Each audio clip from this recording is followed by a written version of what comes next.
Did you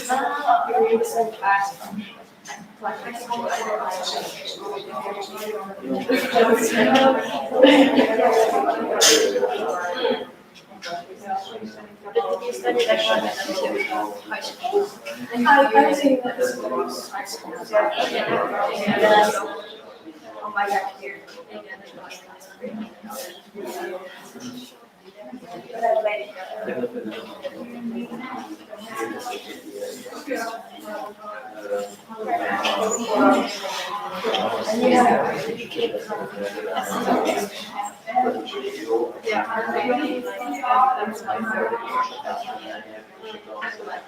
I like it here, yes, that's good. But I would still like it very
És voltam Magyarországon, és így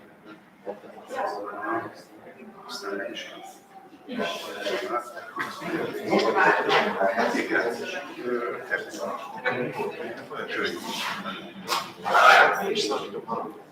csak időketés, szerintem a 3 óra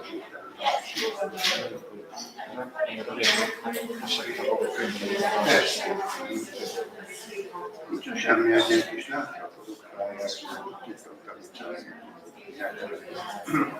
Tehát nagyon rossz. Néhány napig hogy aztán Mindenki az, hogy mindig úgyhogy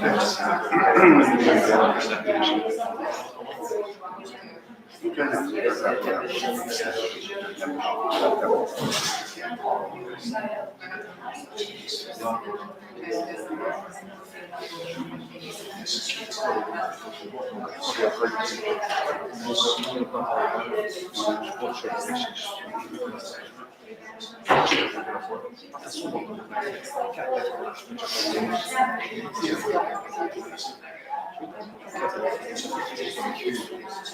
olyan legalább nem.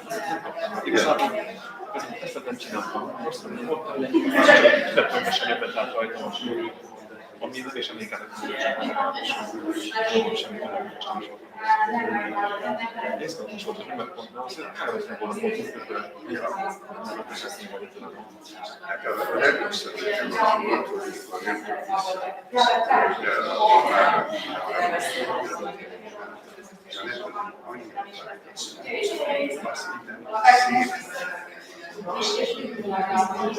de akkor még nem kezdtek, akkor meg elmondtam, hogy ez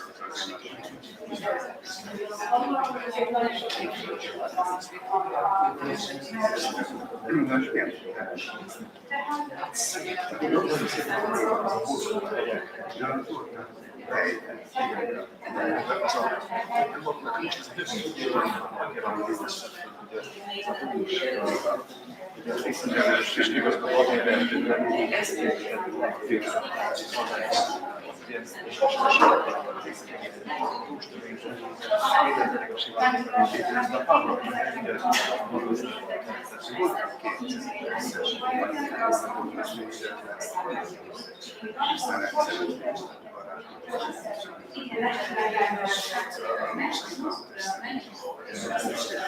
ahhoz nem messze van. Igazából háromszor is alapjátok van, majd annyira szép, hogy minden hajlalomban. Én nagyon szerintem mondjuk az a rész az a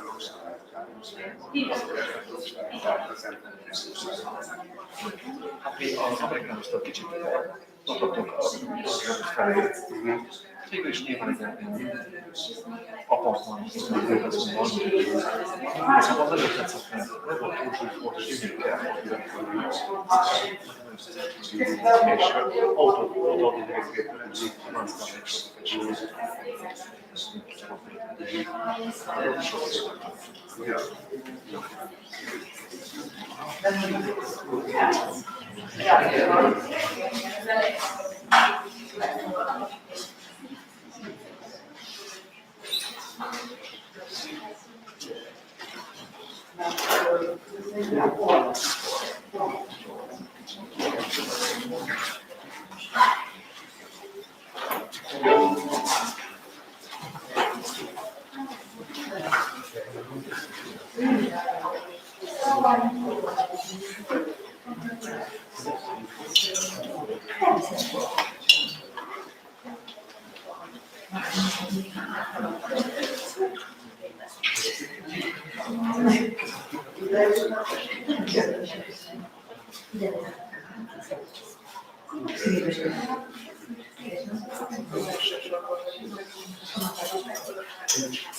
Arvoisa yleisömme, tervetuloa Unkarin kulttuurikeskuksen ruutujen ääreen Liszt-akatemian viulistin Márta Ábrahámin luonnolle.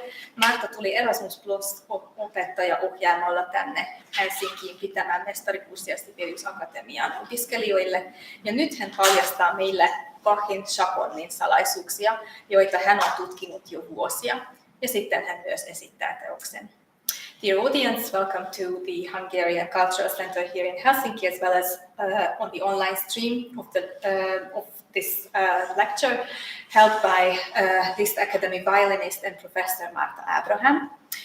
She came to Helsinki with the Erasmus Plus, a teacher's program to give a master course to the students of the Sibelius Academy. And now she's going to reveal the secrets of Bach's Chaconne to us. And she has been exploring and researching this work for years now. And after the presentation, she is going to play the work for us. Márta, the floor is yours.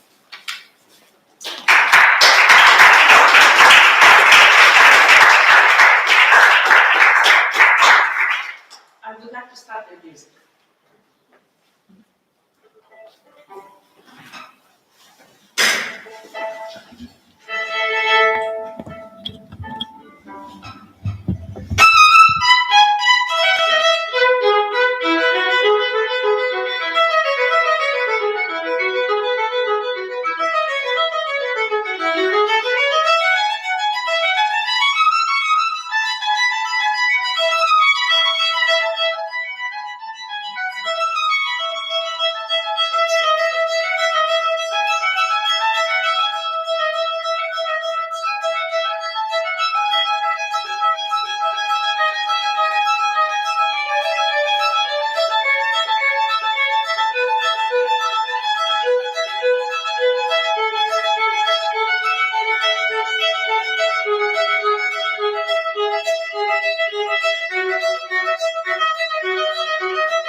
Thank you very much.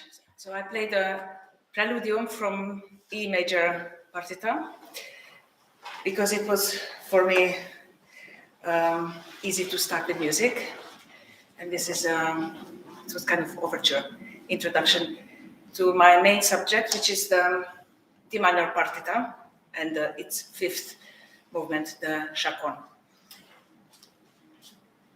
So my name is Márta Ábrahám. I come from Budapest. I'm a violinist and professor at the Liszt Academy of Music in Budapest, and I'm also Bach analyst. I'm not a music theorist, so I wouldn't call myself researcher, but what I do is on the border of scientific research and artistic research. So as a performer, I feel a big need to go after the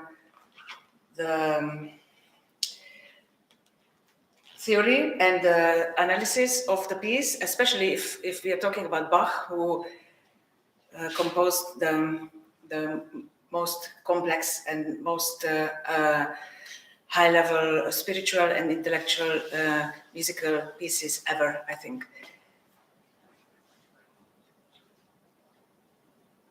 I try to go to the next page.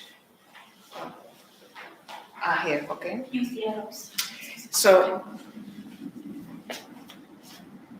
the manuscript of the 6 solo sonatas or 3 solo sonatas and 3 partitas has survived. And this is an amazing evidence of what Bach has composed and what he left for the later generations. And this is the cover of the 6 solo, violino senza basso accompagnato, libro primo. So first set of books, and probably the second libero secondo could be the cello suites, but the autograph copy is not available. We don't know if it exists or it was deleted by the many hundreds of years and years throughout the history. And then under we can see Seb Bach 1720, so 1720. This is the year when he completed this cycle. And you can see that his handwriting is already quite beautifully designed and very aesthetic, and he's going for symmetry in handwriting as well. I show you a little example of how his mindset was working. So how much he liked the symmetry and both more than one side of reading, even his monogram. You can see it, his what he did from left to right, JSB, and on the other side, the other from in versus copy, and this is how he puts it together, and this is done by himself. And another interesting photo that's from his Bible, and he marked his name J as Bach in a very personal way.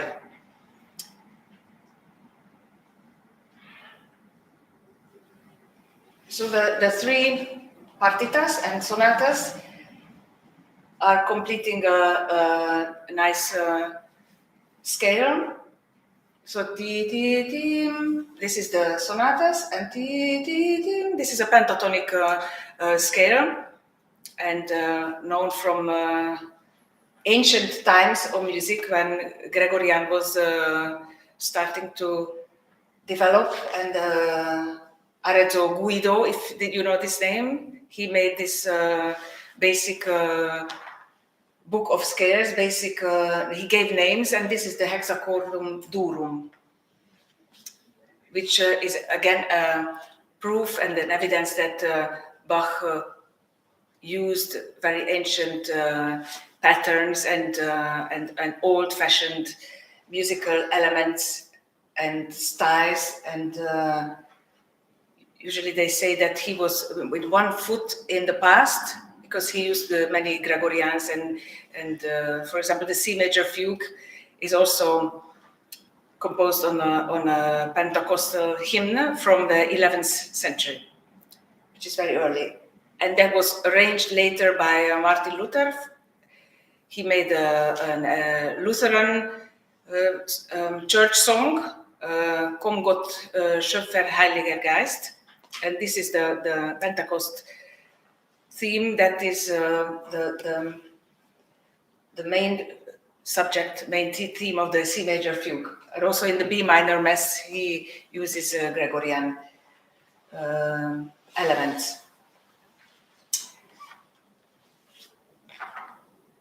Bach's music is very complex and very exciting to discover. It's like nature. It's so organic, and it's so much variable and flourishing that gives a sense of something very simple and very natural, but at the same time it's also very precisely designed. It's like engineer work, very carefully built up by small proportions and mathematical theories, and many layers are present at the same time, which are sometimes pushed into each other or integrated into each other without any conflict. So also the Chaconne has several systems of dividing. I will talk about it. And I have a very beautiful picture of a map of a river, and this is called fractal, which is in the nature, which can be found in nature as well, but in other patterns, so that the small patterns are repeated and imitated, and basically the whole concept is built on one idea. A very important scale is the golden section, which is also originating from nature. So it's not discovered by Leonardo da Vinci or by artists. It's a creature of God, because you can find it in plants and as you could see, the beach, and of course in piece of art like the pyramid, So very ancient builders and artists knew about this proportion, not only the Renaissance, and this is a sunflower, and the whole scale has a sense of infinity, because it carries the creation, so which grows and makes up the whole nature.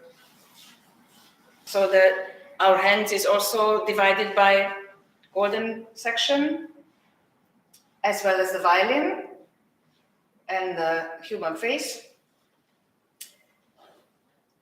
And basically, many great composers, now music scientists and music theorists discover more and more how they applied this system and how it's working in the music.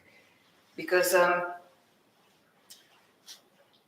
all analyses have reason for existence only if they bring us closer to the content and authentic interpretation of the piece. So without musical happening, it makes no sense to use a golden section.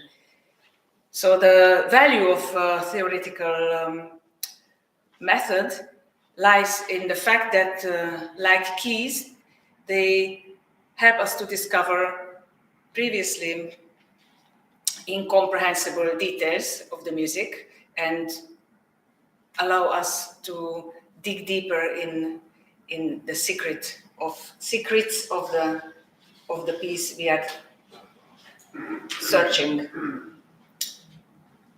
This is an alphabet which Bach used. So this particular alphabet was used by Bach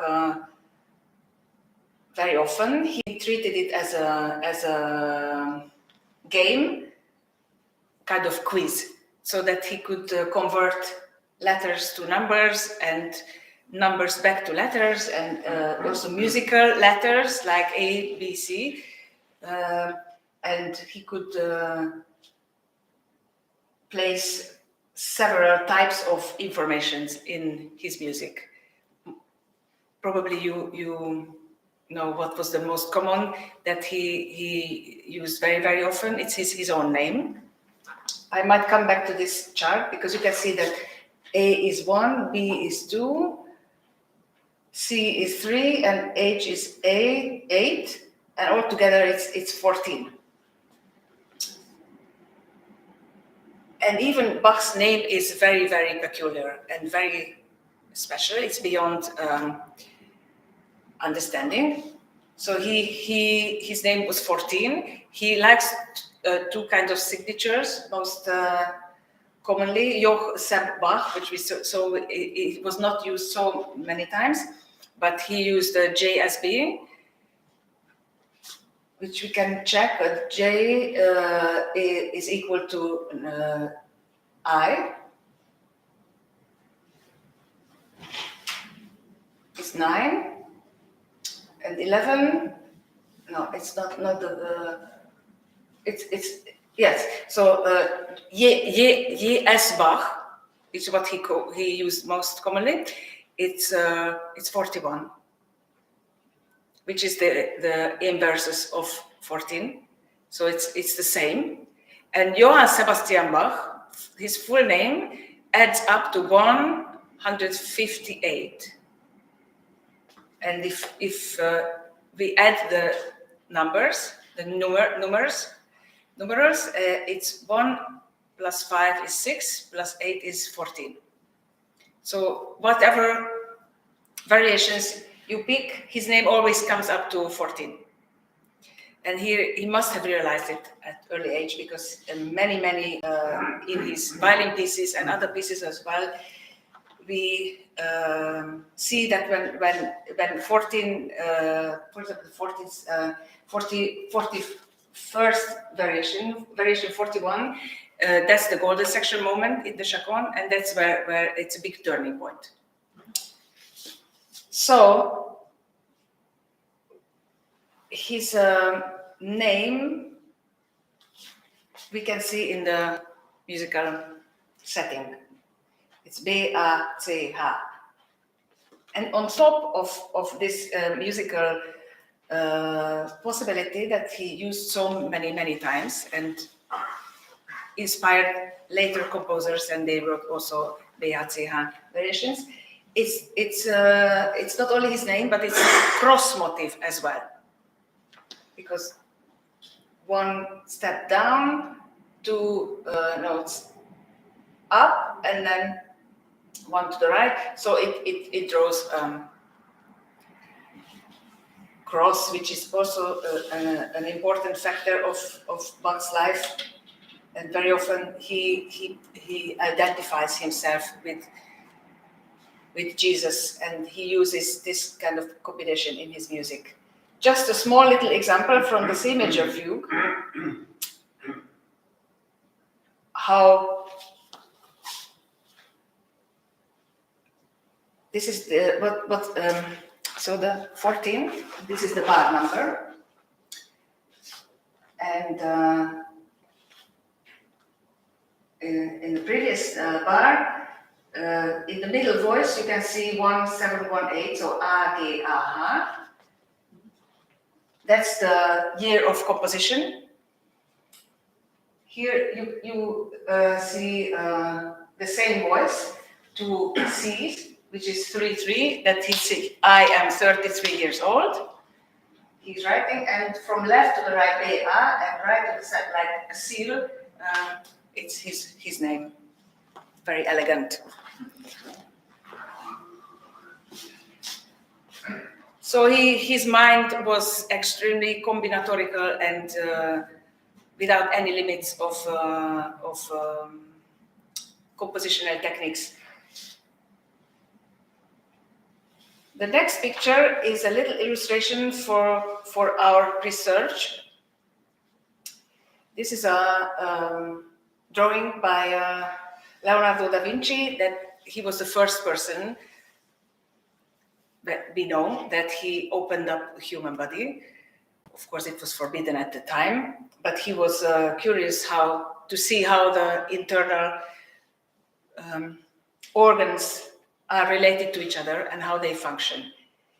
And basically what we did with my colleagues is the same. So we went inside the piece, the Chaconne, and tried to figure out the networks and musical connections and relations. And here's a little picture of our team.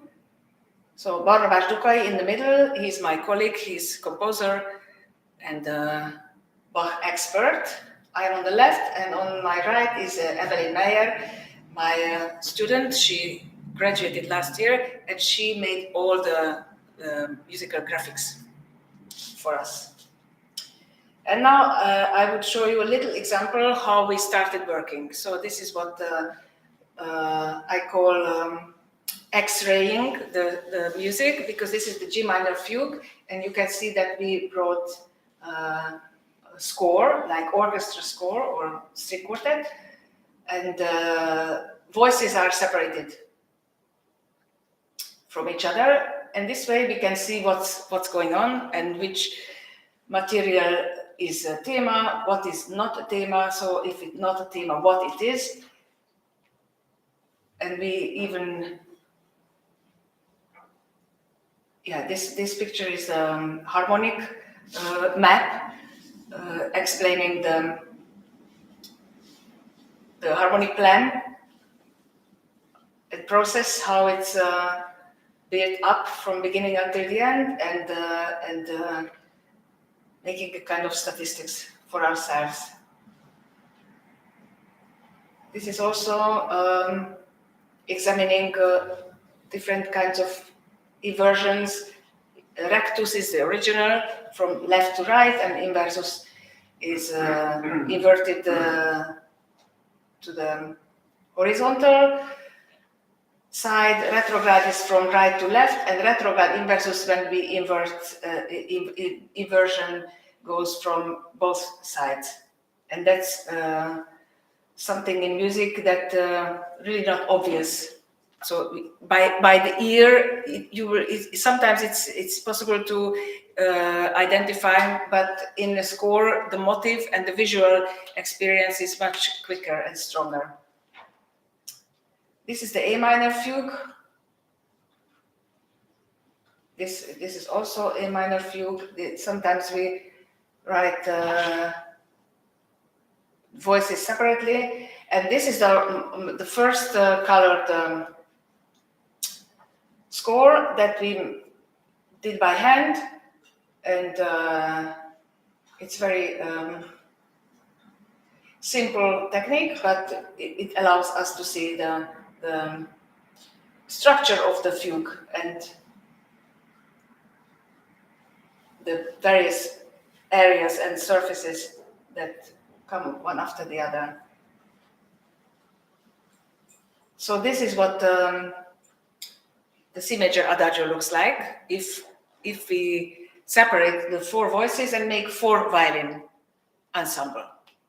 And we actually play this as well, also with the students. And it sounds so amazingly beautiful because all the harmonies, all the dissonances, everything is there. So we don't have to miss, we don't have to release the notes, and it shows immediately the main problem that on the violin with only 4 strings and 1 bow, it's just so this is the idealistic composition, and we have to make something similar with our 1 instrument instead of 4. So it's a lot of sacrifice and a lot of skillfulness that we have to invent. So this is the C major fugue, also very beautifully. It's a long theme. You can see the entries of the 4 voices, and they don't always play, so it's not always full orchestration, but I think this is something very transparent to follow. So Bach didn't really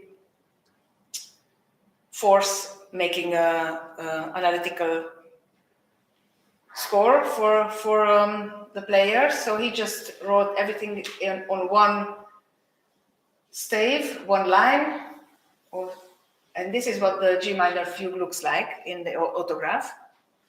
It's very busy, and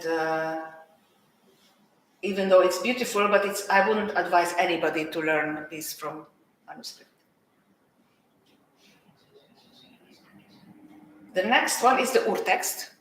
So this is what Bérerreiter, what everybody is using nowadays, which is black and white and still not organized, and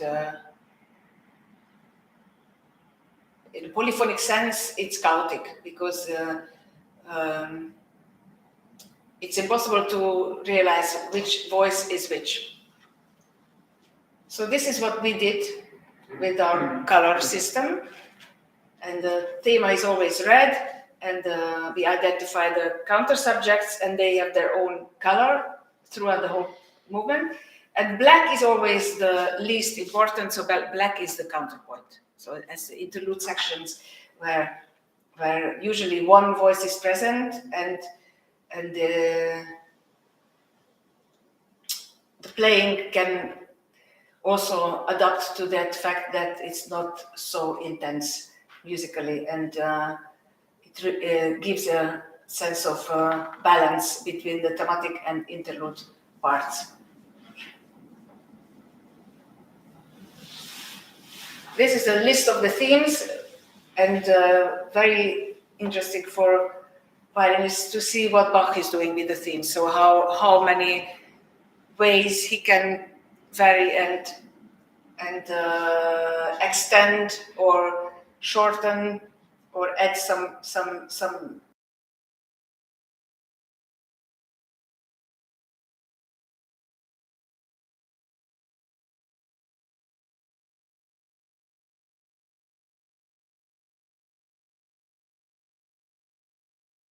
that he can write such long fugues, and it doesn't get heavy or tremendous or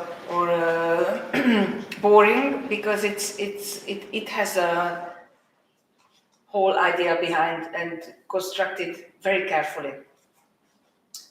Now I go over to the Chaconne. So this is the manuscript. Very interesting, the title.